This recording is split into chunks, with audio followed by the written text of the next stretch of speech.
नमस्कार। आज हम चर्चा करेंगे उपनिषदों की, जो भारतीय दार्शनिक ज्ञान का गहरा स्रोत माने जाते हैं। उपनिषद वेदों के अंतिम भाग के रूप में प्रसिद्ध हैं और ये ज्ञान तथा आध्यात्मिक समझ के लिए अत्यंत महत्वपूर्ण माने जाते हैं। लगभग 200 उपनिषद ज्ञात हैं, जिनमें से अधिकतर संस्कृत भाषा में लिखे गए हैं। उपनिषदों का अध्ययन न केवल भारतीय संस्कृति की जड़ों को समझने के लिए, उपनिषदों का ऐतिहासिक महत्व अत्यंत गहरा है।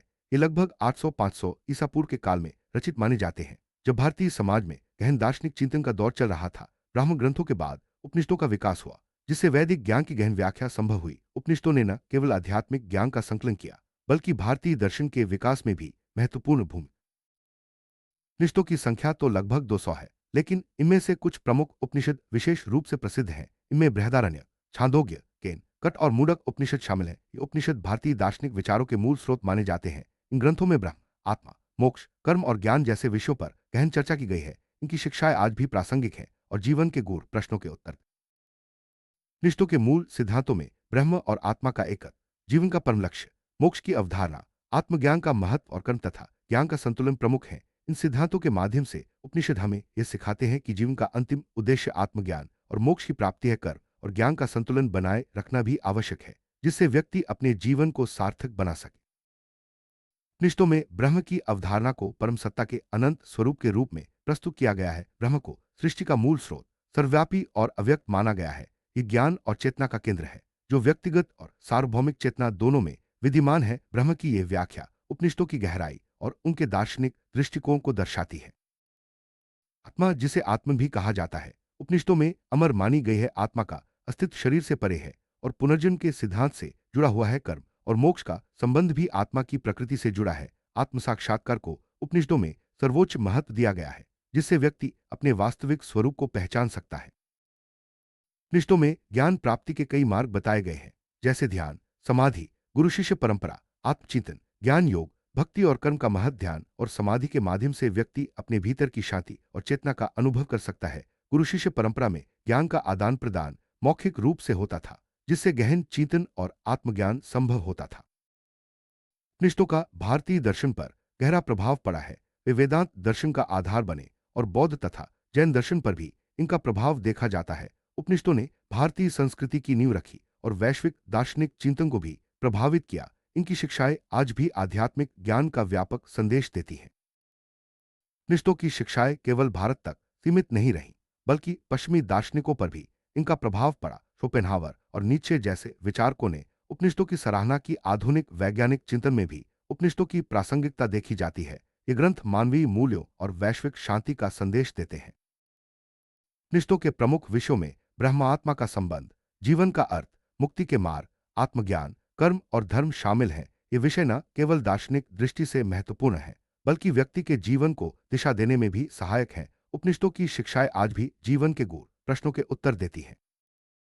उपनिषदों में नैतिक मूल्यों को भी विशेष महत्व दिया गया है। अहिंसा, सत्य, धर्म, करुणा, प्रेम, आत्मसंयम और सार्वभौमिक एकता जैसे मूल्य उपनिषदों की शिक्षाओं का अभिन्न हिस्सा हैं। ये मूल्य न केवल व्यक्तिगत जीवन में, बल्कि समाज में भी शांति और सद्भाव बनाए रखने में सहायक हैं।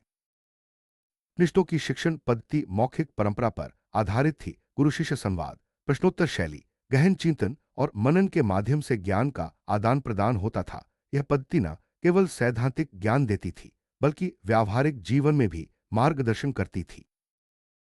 उपनिषदों में ध्यान की विभिन्न तकनीकों का उल्लेख मिलता है। इनमें श्वास नियंत्रण, मन की एकाग्रता, आत्म साक्षात्कार और चेतना के विस्तार की विधियां शामिल हैं। ध्यान के माध्यम से व्यक्ति अपने भीतर की शक्ति और शांति को अनुभव कर सकता है।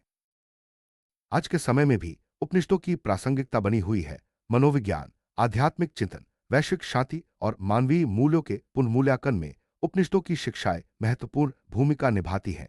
ये ग्रंथ व्यक्तिगत विकास के मार्ग भी दिखाते हैं। उपनिषदों में चेतना के वैज्ञानिक अध्ययन, ब्रह्मा की प्रकृति, मन और शरीर के संबंध, अणु और ऊर्जा की अवधारणा तथा आध्यात्मिक ज्ञान के वैज्ञानिक आधार की चर्चा की गई है। इन विषयों पर आज भी वैज्ञानिक शोध हो रहे हैं, जो उपनिषदों की दूरदर्शिता को प्रमाणित करते हैं। उपनिषदों का प्रभाव केवल भारत तक सीमित नहीं रहा। पश्चिमी दर्शन, वैश्विक आध्यात्मिक चिंतन, मानवीय मूल्यों का संरक्षण और सांस्कृतिक आदान प्रदान में उपनिषदों की शिक्षाएं आज भी प्रासंगिक हैं। ये ग्रंथ वैश्विक शांति और समझ का संदेश देते हैं। उपनिषद भारतीय दर्शन का मूल स्रोत हैं। ये मानवीय ज्ञान का विस्तार करते हैं और आत्मखोज के मार्ग दिखाते हैं। जीवन के गहन सत्य और वैश्विक बंधुत्व का संदेश उपनिषदों की शिक्षाओं में निहित है। इनकी शिक्षाएं आज भी सभी के लिए प्रेरणादायक हैं। अंत में उपनिषदों का मुख्य संदेश आत्मज्ञान, जीवन का परम लक्ष्य, वैश्विक एकता, मानवीय मूल्यों का संरक्षण और अनंत ज्ञान की खोज है। उपनिषदों की शिक्षाएं आज भी प्रासंगिक हैं और जीवन को सार्थक बनाने में सहायक हैं। उपनिषद शब्द का अर्थ है निकट बैठना, जो गुरु के पास बैठकर ज्ञान प्राप्त करने की परंपरा को दर्शाता है। यह शब्द भारतीय ज्ञान परंपरा की गहराई और गुरु शिष्य संबंध की महत्ता को उजागर करता है। उपनिषदों में ज्ञान का आदान प्रदान मौखिक रूप से होता था, जिससे गहन चिंतन और आत्मज्ञान संभव होता था। उपनिषद वेदों के अंतिम भाग के रूप में माने जाते हैं। इन्हें वेदांत भी कहा जाता है, जिसका अर्थ है वेदों का अंत या सार। उपनिषदों ने वेदों के गूढ़ अर्थों की व्याख्या की और जीवन के गहरे प्रश्नों के उत्तर दिए। अधिकांश उपनिषद संस्कृत भाषा में रचित हैं। संस्कृत न केवल भारतीय संस्कृति की प्राचीन भाषा है, बल्कि दार्शनिक विचारों को गहराई से व्यक्त करने का माध्यम भी रही है। उपनिषदों की भाषा में गूढ़ता और काव्यात्मकता दोनों मिलती हैं। बृहदारण्यक उपनिषद सबसे प्राचीन और विस्तृत उपनिषदों में से एक है। इसमें आत्मा, ब्रह्म और मोक्ष के विषयों पर गहन चर्चा की गई है। यह उपनिषद वेदांत दर्शन का आधार भी है और भारतीय दार्शनिक परंपरा में इसकी विशेष जगह है। छांदोग्य उपनिषद भी अत्यंत महत्वपूर्ण है। इसमें ब्रह्म और आत्मा के संबंध, ध्यान, भक्ति और जीवन के उद्देश्य पर विस्तार से चर्चा की गई है। यह उपनिषद उपदेशात्मक शैली में लिखा गया है और इसमें कई प्रसिद्ध उपदेश मिलते हैं। अट उपनिषद में मृत्यु, आत्मा और मोक्ष के विषयों पर गहन संवाद मिलता है। इसमें यम और नचिकेता के संवाद के माध्यम से जीवन और मृत्यु के रहस्यों की व्याख्या की गई है। यह उपनिषद आत्मज्ञान की ओर प्रेरित करता है। उपनिषदों में मोक्ष को जीवन का परम लक्ष्य बताया गया है। मोक्ष का अर्थ है जन्ममरण के चक्र से मुक्ति और आत्मा का ब्रह्म में लय। यह अवधारणा व्यक्ति को सांसारिक बंधनों से ऊपर उठने की प्रेरणा देती है। उपनिषदों में कर्म और ज्ञान दोनों को जीवन में संतुलित रखने की सलाह दी गई है। केवल कर्म या केवल ज्ञान से मोक्ष संभव नहीं है, बल्कि दोनों का संतुलन आवश्यक है। यह संतुलन व्यक्ति को जीवन में स्थिरता और संतोष देता है। उपनिषदों की शिक्षा प्रणाली गुरु शिष्य परंपरा पर आधारित थी। इसमें शिष्य गुरु के पास बैठकर ज्ञान प्राप्त करता था। यह परंपरा आज भी भारतीय शिक्षा और संस्कृति में महत्वपूर्ण स्थान रखती है। उपनिषदों में प्रश्नोत्तर शैली का प्रयोग हुआ है, जिसमें शिष्य प्रश्न करता है और गुरु उत्तर देता है। यह शैली गहन चिंतन और मनन को प्रोत्साहित करती है और ज्ञान की गहराई तक पहुंचने में सहायक है।